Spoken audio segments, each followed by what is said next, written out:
Təbiəti qorumaq mənim əlimdədir.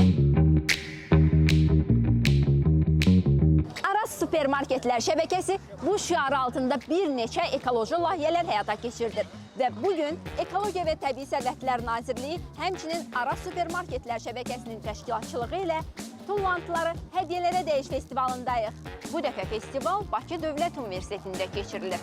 Məqsəd gəncləri bu ekoloji layihələrə təşviq etməkdir. Bura gələn vətəndaşlar özləri ilə müxtəlif növ tullantıları, istifadə olunmuş şüşə, plastik butulkalar, batareyaları təhvil verib, əvəzində Araz ekoçantaları və sac məhsulları əldə edirlər.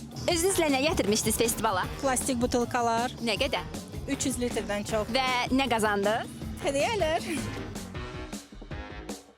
Özünüzlə festivala nə gətirmişdiniz? Plastik qablar, batareykalar, Bizdən nə hədiyyə qazandı?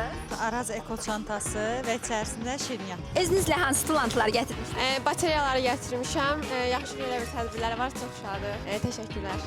Hansı tullantılar gətirmişdiniz? Batareya Nə qədər batareya idi? 114. Festivalın əsas məqsədi tullantıların təbiətə atılmasının qarşısını almaq, resurslardan daha səmərəli istifadə etmək və təkrar emala ictimai dəstəyi artırmaqdır. Araz Supermarketlər şəbəkəsi olaraq daim müştəriləri ətraf mühiti qorumaq məqsədi ilə polietilen torbalar əvəzinə bax bu ekoloji çantalardan istifadəyə çağırırıq. Ekoloji çantalar uzun ömürlüdür və ətraf mühitə heç bir ziyan vurmurlar. Biz də hər birinizi təbiəti birlikdə qorumağa və Araz Supermarketlər şəbəkəsinin təşkil etdiyi ekoloji layihələrdə birlikdə iştirak etməyə dəvət edirik.